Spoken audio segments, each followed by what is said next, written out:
За өнөөдөр амралтын өдөр буюу манай гэрийн хувьд амар чухал өдөр. Юу вэ гэвэл манай гэрийн хувьд гэр бүлийн өдөр.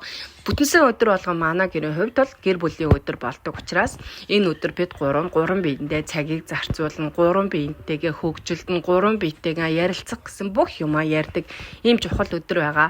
Энэ өдөр нь би болохоор өглөөнөөс өдөр хүртэл юу ч хийдэггүй. Нэгдгээс 5 өдөр хүртэл ажил гэр гэж явдаг болохоор бүтэнсэн өдөр бол бүтэн амардаг тийм гоё өдөр байгаа.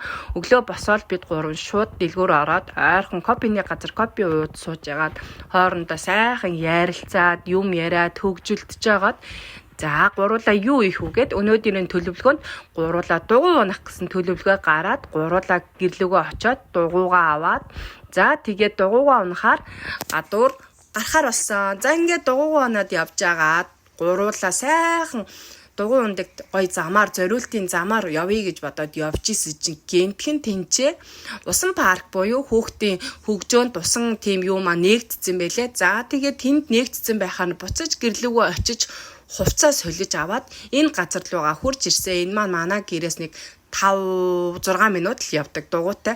За ингэ сайхан хөгжилдөж жагаад бас нэг сайхан дуурсанч бүтээж жагаад хоёр биендээ цагийг зарцуулаад охинтойгоо нэг өдрийг сайхан цагийг зарцуулаад 3-4 цаг сайхан тоглож байгаад за тэгээ болоогүй өсөөд гуруула гоймонцоо.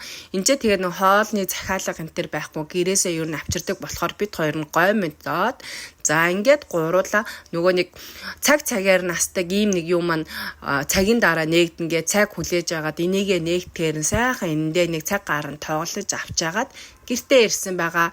Ингээд бид гурав буцаал дугуйгаа унаад гэрийн зүг урагшаа явсаа. Өнөөдөр үнэхээр гоё дурсамжтай нэг сайхан өдрийг охинтойгоо гэр бүлтэйгээ өнгөрөөлөө.